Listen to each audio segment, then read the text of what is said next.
doja që të evidentonim, ose të paktën për mua aq sa i ndjekur zhvillimin e Maqedonisë, mua mu duk se ai pranoi disa gjëra që tingëllojnë të reja, ose të paktën për veshët e mi, veçanërisht sa i takon shqiptarëve ortodoks në zonën e Dibrës apo të Rekës.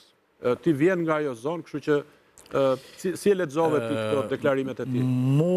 Më erdhi shumë mirë që një personalitet i tillë, i cili shqiptarët Maqedoni, kur përmendin Lubomir Boškovskin, Frčkovskin, edhe Boškovskin i përzin si një. Të kemi një gjë.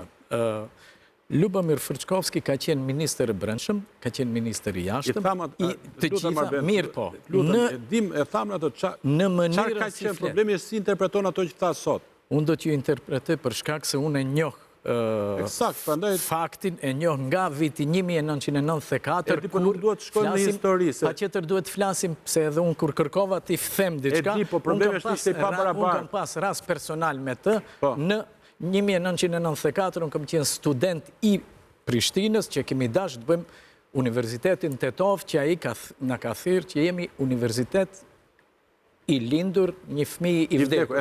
Ai fëmijë i vdekur që ka lindur ka ardhur që Arben Sulejmani ka magjistru aty dhe ka ligjëru historinë e kombit shqiptar.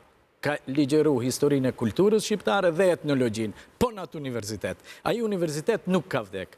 Në të dytën, kur fillojmë për UÇK-n, ose atë 21 që e përmendi 2001, edhe aty ai është ngabim, për shkak se gjithashtu në mars të 2001-shit, unë kam qenë përfaqësues i UÇK-s në Sloveni dhe në Cankarjev Dom, ku ai ka mbajt anën e shtetit dhe këtë anë që tha se nuk duhet, të vëmëron. Po, gjithsesi me këto, në atë kohë, që ajo 2001 e vërtetoj edhe universitetin, i vërtetoj edhe disa gjëra tjera, ku ne sot jemi të nderuam si shqiptar, t'i themi se nuk kemi bërë vetëm evaulim, po ne kemi kalu edhe durimin. Dallimi tjetër, që mund të merret nga ai që e përmendi për çështjen fetare, me 2012, 2014, në UPR proces në OKB, kur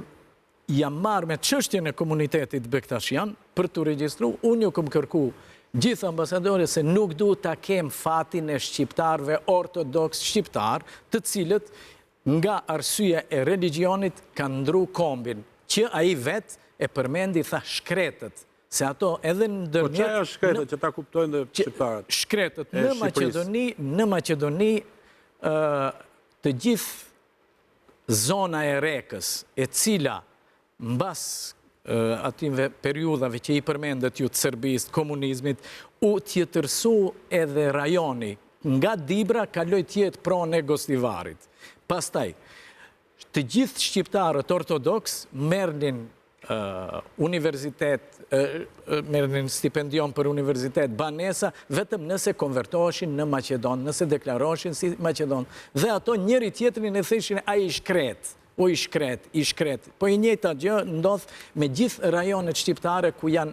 Po a tregoj ai me pranimin e emrave apo origjinës shqiptare? Unë u befasova pozitivisht, për shkak se Vuk Draškovići i Serbisë është një dhe ky i Maqedonisë është i dyti, i cili pranon se ka ndodhur diçka e keqe në të kaluar, për shkak se nuk i përmendin këta të mirat e kaluara të shqiptarëve. Shqiptarët gjithnjë kanë bërë të mirë. Ka ndonjë vlerësim sa janë shqiptarët ortodoks ose ata shqiptarët... Ta keni parasysh, zoti Cako tha krishterët, Maqedonët krishterë. Në Maqedoni krishterët janë shqiptar, Maqedon, bulgar, serb, malazes, grek dhe arumun. Dhe më thonë është krishter, për ka që ndodhe njëta gjë edhe të islami. Ishte lapsus, do në të toshe shqiptarët ortodoks, apo jo? Për shqiptarët ortodoks. Ishte për shqiptarët ortodoks.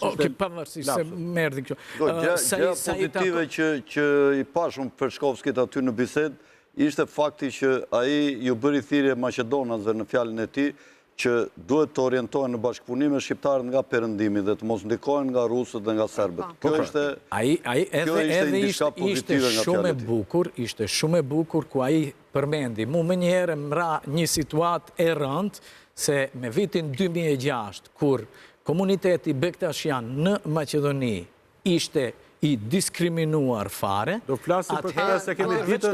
Ta mbaroj fjalin. Ishte kur Baba Mondi, kur erdhi atje, na dha neve tjetër vullnet. Vullneti ishte me durim, me bashkëpunim, timbrim në të mirat.